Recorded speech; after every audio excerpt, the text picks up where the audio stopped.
up with my presentation on 2 Thessalonians chapter 1 with an investigation of 1 Thessalonians chapter 4.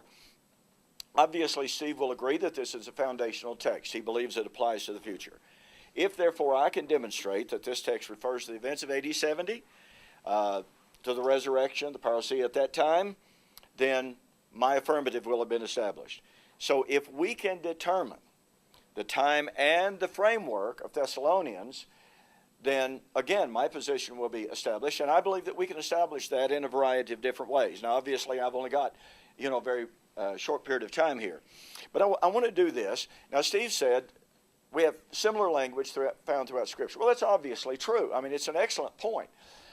When we find, however, the identical language with the identical motifs, with the identical time statements made at the same time, then that, to me, becomes a very, very persuasive, consistent hermeneutic. Now, I know that the fall of Edom, for instance, in Isaiah chapter 34 was fulfilled because Malachi chapter 1 says so, but it uses the same language as the destruction of Tyre, Sidon, Assyria, etc., etc. But those are different time periods, okay? Same language of clouds, day of the Lord, etc., but different time periods. Well, the interesting and I think significant fact is that all of the New Testament writers, while using the exact same identical language, all use the same identical temporal statements of imminence. Now, I want you to pay attention to Matthew 16, 27 and 28, where Jesus said, "The Son of Man will come in the glory of the Father with his angels, and shall reward every man according to his work. And verily I say unto you, there are some standing here which shall not taste of death, until they see the Son of Man coming in his kingdom." Now, I want you to compare that with Matthew chapter 24, in which Jesus is talking about the coming of the Son of Man with the angels, the time of the gathering, at the time of the judgment. Remember Matthew 16, 27, the time of the judgment of all men.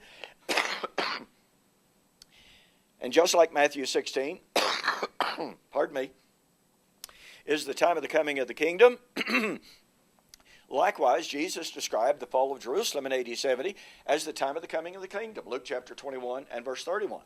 Notice the emphatic temporal delimiters. That is, the time statements that demand that we keep it within a certain time frame. Jesus said, "There are some standing here which shall not taste of death until they see the Son of Man coming in his kingdom." Just like Matthew 24, 34, "This generation shall by no means pass away." Now, Steve believes, I believe this is accurate, but Steve believes that Matthew 16, 27, 28 applies to AD 70, the coming of the kingdom, in judgment, as well as Matthew chapter 24. Well, how does he do that? Well, you have the identical language being used, okay, same identical motifs, but you also have the exact same time reference, the same language of imminence. So, what is the nature, or the difference in the nature of these texts? Well, there is none. Why? Because of the time factor, and because of the identical nature, and because you have the kingdom. Well, unless the kingdom was going to come at many, many different times, you got to limit that. All right, let's go on. Look at Matthew 16, 27, 28, and compare it with Matthew 25, 31 and following. Now, Steve takes Matthew 25, 31 and following as future, end of time event. But wait a minute. In both texts, we have the exact, precise language: the coming of the Son of Man with the angels, the judgment of all. Now, notice Matthew 16, 27 and 28 is the coming of the Son of Man in his kingdom. Matthew 25, 31, "When the Son of Man shall come with all of his glorious angels, then shall he sit on the throne of his kingdom." We got the exact same concept, the exact same event being described. Well, some standing here in Matthew chapter 16, 27, 28, and this generation of Matthew chapter 24, therefore becomes the controlling time element of Matthew chapter 25, I would suggest. And if not, why not? So what we would need from Steve would be an exegetical reason, okay? And again, I agree perfectly well with his comment that similar language is used in a lot of different passages. Similar language does not prove identical topic.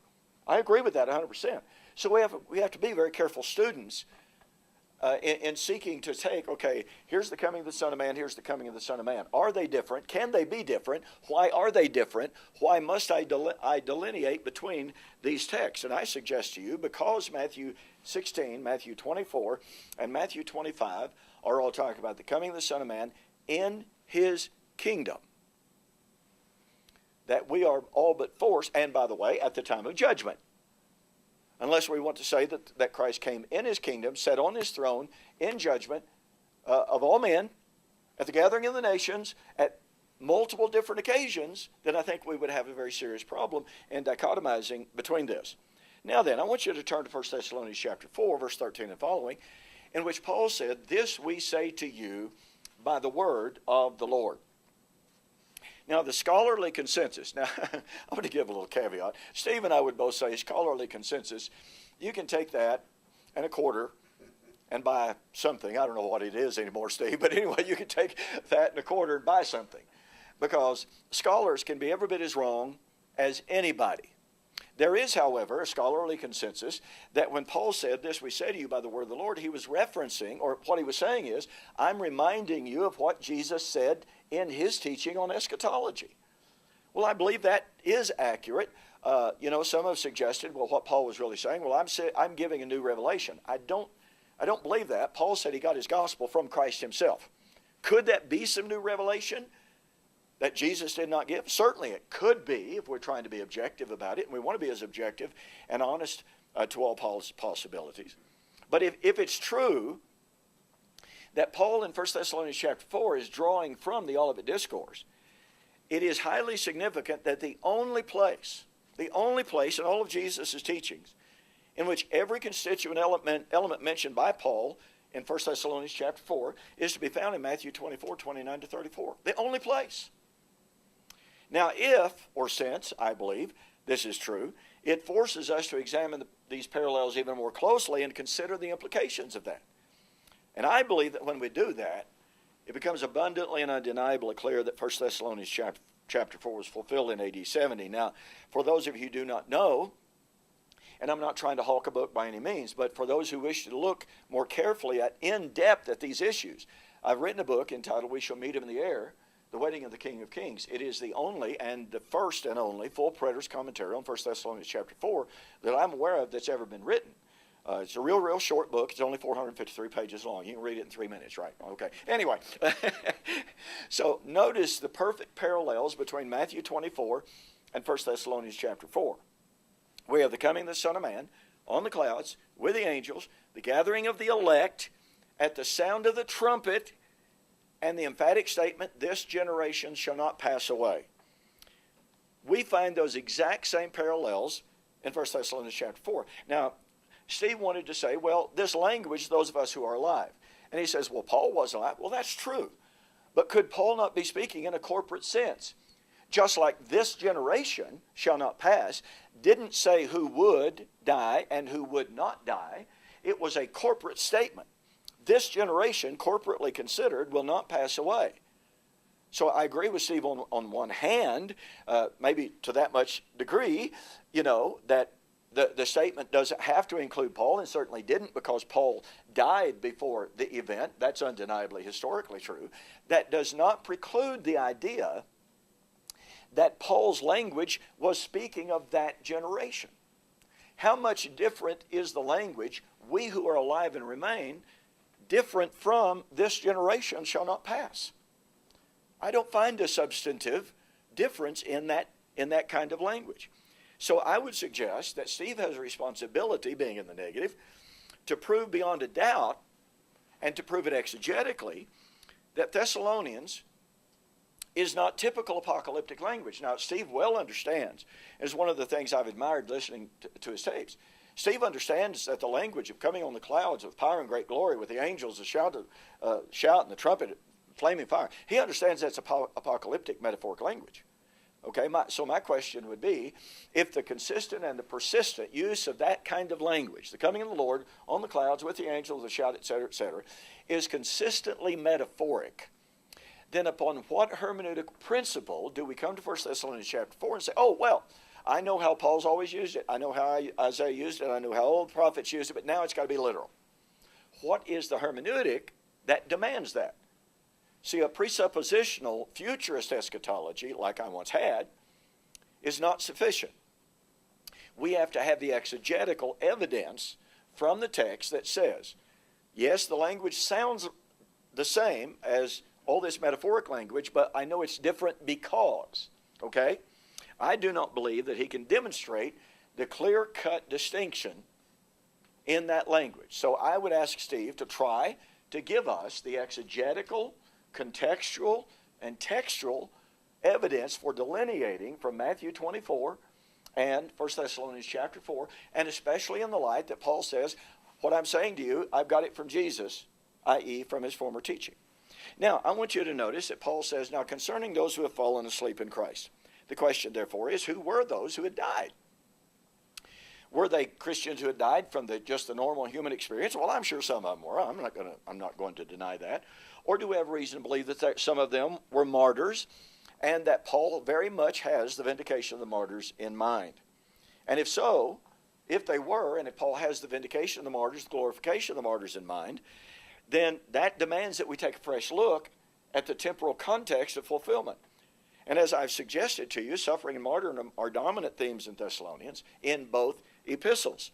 Now, it's almost undoubtedly true that some of those in Thessalonians had died a martyr's death.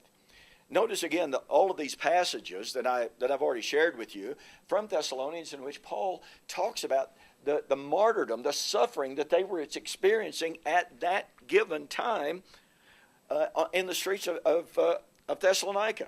So my argument would be like this. The dead, or at least some of the dead, of 1 Thessalonians chapter 4 were martyrs. 1 Thessalonians 2:15, 2 Thessalonians chapter 1. But Jesus said, all of the blood of all the righteous from Abel onward would be vindicated in his coming in the fall of Jerusalem in AD 70. Therefore, the dead of 1 Thessalonians chapter 4, being included in that number, filling up the measure of sin that Jesus talked about in Matthew 23, that Paul talked about in 1 Thessalonians chapter 2, the dead of 1 Thessalonians 4 would be vindicated at Christ's parousia in AD 70. Now, Steve said this concept of martyrdom and vindication is a very common theme. That's the point I was trying to make. One thing that Steve omitted was, in every one of the passages that I adduced, there is the promise, in the first century promise, of imminent vindication. Now, we've already looked at the correlation between Matthew 23 and 1 Thessalonians chapter 2. Steve said he believes that 1 Thessalonians chapter 2 is fulfilled in AD 70. But let me shift gears really quickly to a motif that I think is absolutely critical. Virtually all scholarship agrees that the wedding of Christ is at the parousia of 1 Thessalonians chapter 4. Now, if the wedding of Christ of 1 Thessalonians chapter 4 occurred at Christ's coming in AD 70, then I believe my proposition is affirmed or established. Point number one, Jesus came to confirm the promises made to the Old Covenant promises made to the Old Covenant fathers, Romans 15, verse 8. And the wedding was, as a matter of fact, one of Jesus' very favorite topics and themes. And the promise of the wedding of Christ was nothing but the hope of Israel. It was not a promise given to the church divorced, pun intended, divorced from Israel. This is absolutely critical to understand. Now, Steve made a comment a while ago that he believed that most Old Testament prophecy is fulfilled. I certainly agree with that. And in debate, he said all prophecies made to Israel have been fulfilled. Matter of fact, in one of his tapes on the destruction of Jerusalem, he said, commenting on Luke 21:22, I do not know of any Old Testament passage that speaks of a later fulfillment than that is AD 70. Well, I would suggest to you that if all Old Testament promises to Israel have been fulfilled, then the redemption of creation has arrived, then the wedding has taken place. And so let me skip right on this. Look at Christ in the wedding. In Matthew chapter 8, Jesus says, many shall come from the east and the west and shall sit down with Abraham, Isaac, and Jacob at the table in the kingdom. This is the messianic wedding banquet table. When would it be? When the sons of the kingdom are cast out. Matthew chapter 22, those who had been invited to the wedding rejected the offer. They killed the servants sent to them. The master of the wedding sends out his armies. He destroys those wicked men and burns their city and calls other to the wedding. The wedding takes place at the fall of Jerusalem.